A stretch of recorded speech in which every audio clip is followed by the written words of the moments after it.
විශාලා මහනුවර එකපාරම වරුසාව නතර වුණා නෙව. වැස්සෙන්නේ නැහැ.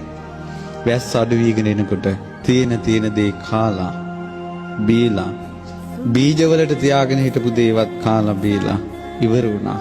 හොරෙන් වපුරපු ධන දහන්නේ ඉර විසින්ම වියලවලා දැම්මා. ඊට පස්සේ මිනිස්සුන්ගේ අතරින් ඕන් වයසක මිනිස්සු මැරුණා. ඊට පස්සේ තව මිනිස්සු මැරෙනවා. දැන් වලේලාන්නත් බෑ, ගිනි තියන්නත් බෑ. ඔහේ දාලා ආවා. කුණු ගඳ හමනවා. කුණු ගඳට අමනුෂ්‍ය බැල්මෙහෙළුවා. කුණු ගඳට අමනුෂ්‍ය බැල්මෙහෙළුවා. දූරියන් කන්ට ආස කෙනා දූරියන් සුවඳ එන පැත්තට එයාගේ හිත ඉක්මනට යනවද නැද්ද? මිනි ගඳට අමනුෂ්‍යයන්ගේ හිත යනවා.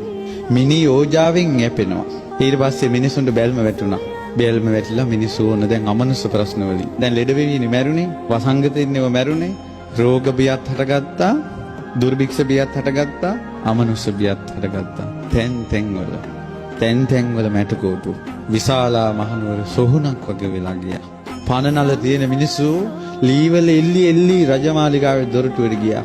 රජුරෝ ඉදිරියේ කෑ ගහලා කිව්වා කිසිම දෙයකින් පිළිතුරක් නැහැ.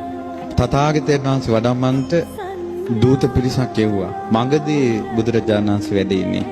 ඇමතිවරු කිව්වා ඉස්සෙල්ලාම තථාගතයන් වහන්සේට ආරාධනා කරන්න. රජුරෝ නම් එවැනි එකක් නැහැ. භාග්‍යවතුන් වහන්සේට ආරාධනා කළා. භාග්‍යවතුන් වහන්සේ සියල්ල දුටුවා. එතනින් පස්සේ වෙන දේවල්. මාන්දම හැදිලා ඉන්නවා. රහත් වෙන්න පින් තියන අය පේනවා. කට උඩට අරගෙන වේදනාවෙන් කෑක ගහ ඉන්නවා මුළුවල. පේනවා බුදු ඇසට. අමනුෂ්‍යෝ අහගෙන ඉන්නවා සෝවාන් වෙන්න පින තියන අය මුළුවලට වැටිලා. රජ්ජුරුව ලහිලහි දුවගෙන ගිහලා ඇහුවා ස්වාමීනි හැබෑද විශාලාවට වඩිනවා කියන්නේ. භාග්‍යවතුන් වහන්සේ වදාලා වඩින්න ඕන. මොහොතක් ඉවසනසේක්වා. ගංගා මතකයි නේද? කිලෝමීටර 10ක් විතර තියෙන්නේ. ඕන ඔය ගඟ දක්වාම භූමිය සුද්ධ කරා මාවත හැදුවා. සුදු ඇලි ඇතිරෙව්වා. මල් ඉසිරෙව්වා. මල් වැල් ඇතිරුවා. මල් වියන් බැඳෙව්වා. 500ක් සංඝ පිරිස වඩිනවා. ඊළඟට බිම්බිසාර රජුරෝ ගංගානම් ගඟේ දැන් නැව් හදලා තියෙනවා. භාග්‍යවතුන් වහන්සේගේ බුද්ධ ආසනේ පනවලා තියෙනවා. ගංගානම් ගඟේ සැඩපහර නතර වුණා. බුදුරජාණන් වහන්සේ විශාලාවට සමීප වෙන්නම ආකාශයේ වලාකුළෙන් පිරී ගියා.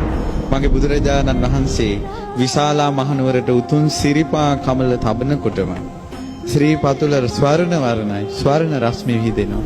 සිරිපා පියුම මහ පොළොවේ තබනකොටම විශාලාවේ පොකුරු වැසි ගහින්න පටන් ගත්තා. මහා වැසි ඇද මිනි කුණු ගහගෙන යනවා.